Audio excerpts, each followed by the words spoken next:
अस्सलाम वालेकुम। मैं हूँ Sadia Uzair. Welcome back to Sadia Uzair's kitchen. Chicken pakora एक बहुत ही फेमस रेसिपी है और आपने इसकी बहुत सारी रेसिपीज ट्राई भी की होंगी। लेकिन आज आपके साथ मैं इसकी एक बेस्ट रेसिपी शेयर कर रही हूँ और यकीनन इस रेसिपी को ट्राई करने के बाद आप बाकी सारी रेसिपीज भूल जाएंगे। ऊपर से बहुत ही क्रिस्पी होता है लेकिन अंदर से चिकन बहुत ही जूसी बनता है। तमाम टिप्स को फॉलो कीजिएगा ताकि आपको सेम रिजल्ट मिले। इसके अलावा इसके साथ सर्व करने के लिए एक बहुत ही मज़ेदार और क्विक सी ग्रीन मायो सॉस भी बनाएंगे। बिस्मिल्लाहिर्रहमानिर्रहीम।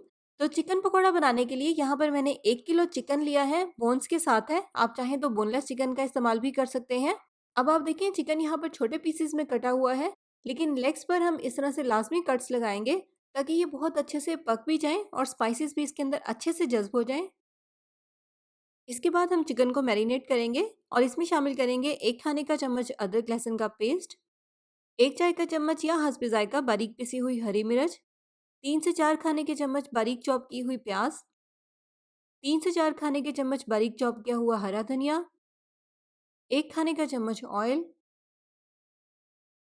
1 खाने का चम्मच कुटी हुई लाल मिर्च, 1 चाय का चम्मच या हस्बे जायका लाल मिर्च का पाउडर, 1 चाय का चम्मच या हस्बे जायका काली मिर्च का पाउडर, 1 खाने का चम्मच कुटा हुआ धनिया, आधा चाय का चम्मच गरम मसाला पाउडर, 1/4 टीस्पून या 2 चुटकी भर के इसमें बेकिंग सोडा की शामिल करेंगे, 1.5 चाय का चम्मच या हस्बे जायका नमक, 1 चाय का चम्मच कश्मीरी मिर्च का पाउडर, ऑप्शनल है, अगर आप नहीं ऐड करना चाहते तो आप मत ऐड करें, 1 चाय का चम्मच भुना और कुटा हुआ ज़ीरा, 1 चाय का चम्मच कसूरी मेथी और 1 खाने का चम्मच इसमें शामिल करेंगे नींबू का रस या सिरका, दोनों में से जो भी है आप ऐड कर दें।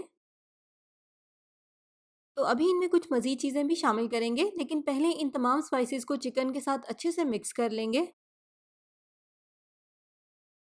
तो मिक्स करने के बाद अगर आपके पास टाइम हो तो आप इसे 5-10 मिनट का रेस्ट भी दे सकते हैं, लेकिन अगर आप चाहें तो फ़ौरन से भी इसमें बाकी चीज़ें ऐड कर सकते हैं। 5 मिनट के बाद इसमें शामिल करेंगे 1.5 खाने का चम्मच सूजी, इससे पकौड़े बहुत ही क्रिस्पी बनेंगे। 2 खाने के चम्मच इसमें शामिल करेंगे कॉर्नफ्लोर, कॉर्नफ्लोर की जगह पर आप चावल का आटा भी इसमें शामिल कर सकते हैं। 4 से 5 खाने के चम्मच इसमें बेसन की शामिल करेंगे और थोड़ा-सा फूड कलर इसमें शामिल करेंगे ताकि पकौड़ों में एक अच्छा-सा कलर आए। बस इसको आप मिक्स कर लेंगे। इसमें हमें पानी वगैरह शामिल करने की बिल्कुल भी ज़रूरत नहीं है क्योंकि चिकन नमक के साथ मिलकर पानी छोड़ेगा। अगर ज़रूरत होगी तो बाद में इसमें हम 1 या 2 टेबलस्पून पानी शामिल कर सकते हैं। तो मिक्स करने के बाद अब इस पॉइंट पर चिकन को मैरिनेट करना बहुत ज़रूरी है। कम से कम 2 घंटे के लिए तो आप इसको लाज़मी मैरिनेट करें और अगर आपके पास टाइम हो तो आप इसे 6 से 7 घंटे के लिए या ओवरनाइट फ्रिज में रखकर मैरिनेट करें, उससे ज़्यादा अच्छे रिज़ल्ट मिलेंगे। तो नेक्स्ट इसके साथ सर्व करने के लिए एक बहुत ही मज़ेदार और झटपट सी डिपिंग सॉस तैयार करेंगे, ग्रीन मायो सॉस। इसके लिए हमें बहुत ज़्यादा इंग्रेडिएंट्स की ज़रूरत नहीं है। यहाँ पर मैंने आधा कप मेयोनीज़ ली है और इसमें शामिल करेंगे 1 से 1.5 खाने का चम्मच हरी चटनी। बहुत ही मज़ेदार सी पकौड़ों वाली चटनी है। इसको बनाकर फ्रीज़ करने का मेथड भी अपनी एक वीडियो में मैंने आपके साथ शेयर किया है। इसकी वीडियो का लिंक आपको डिस्क्रिप्शन बॉक्स में और वीडियो के लास्ट में मिल जाएगा।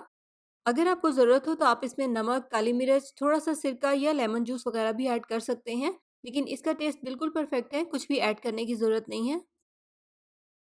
तो यहाँ पर मैंने इसको ओवरनाइट के लिए मैरिनेट किया था। इस पॉइंट पर अगर आपको ज़रूरत हो तो आप इसमें ज़रूरत के मुताबिक 2-3 टेबलस्पून पानी शामिल कर सकते हैं, लेकिन यहाँ पर ज़रूरत नहीं है। बस अब हम इसको अच्छे से मिक्स ही करेंगे। बस यहाँ पर आपको इसकी मिक्सिंग अच्छे से करनी है क्योंकि इसमें जो हमने सूजी शामिल की थी वो फूल गई है और जब हम इसकी मिक्सिंग करेंगे तो सूजी बैटर के साथ बहुत अच्छे से घुल जाएगी। और इसके अलावा मिक्स करते हुए अगर आपको ये बैटर ज़्यादा सख्त लगे तो फिर आप इसमें 1-2 टेबलस्पून पानी के शामिल कर दें। ये देखिए चिकन बहुत अच्छे से मिक्स हो गया है और चिकन के ऊपर मसाले की कितनी अच्छी कोटिंग हो गई है। बस अब इसको हम फ्राई करेंगे। फ्राई करने के लिए ऑयल को मीडियम गरम करें और इस तरह एक-एक करके चिकन के पीस को इसमें शामिल कर दें। कढ़ाई में बहुत ज़्यादा चिकन भी शामिल नहीं करना वरना कोटिंग उतर जाएगी। चिकन शामिल करने के 1 मिनट के बाद जब दोबारा से ऑयल का टेम्परेचर मीडियम हो जाए तो फ्लेम को थोड़ा-सा हल्का कर दें ताकि चिकन अंदर तक बहुत अच्छे से पक जाए। लेकिन ज़्यादा हल्का नहीं करना वरना चिकन के ऊपर से कोटिंग उतर जाएगी। चिकन शामिल करने के 4-5 मिनट तक हम इसको बिल्कुल भी नहीं हिलाएंगे। जब चिकन के एक साइड पर अच्छा सा कलर आ जाएगा तो फिर इसकी साइड को चेंज करेंगे और इसे टर्न करके दूसरी साइड से भी फ्राई कर लेंगे। तो यहाँ पर टोटल तकरीबन 12 से 15 मिनट का टाइम लगा है और आप देखिए इसके ऊपर कितना अच्छा सा कलर आया है और कोटिंग भी कितनी ज़बरदस्त हुई है।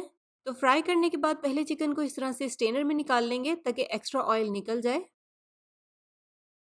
तो बहुत ही मज़ेदार और बहुत ही टेस्टी चिकन पकौड़ा तैयार हुआ है और जो सॉस हमने इसके साथ तैयार की है वो इसका बेस्ट कॉम्बिनेशन है। ये देखें, ऊपर से कितना क्रिस्पी है और अंदर से भी कितने अच्छे से पक गया है, बहुत ही सॉफ्ट और जूसी है। तो दोनों रेसिपीज़ ट्राई कीजिएगा और कमेंट सेक्शन में ज़रूर बताइएगा कि आपको ये रेसिपीज़ कैसी लगी। साथ ही साथ वीडियो को लाइक, शेयर और चैनल को सब्सक्राइब करना भी बिल्कुल मत भूलिएगा। अपना बहुत सा ख्याल रखिएगा, दुआओं में याद रखिएगा। Thank you for watching. अल्लाह हाफ़िज़।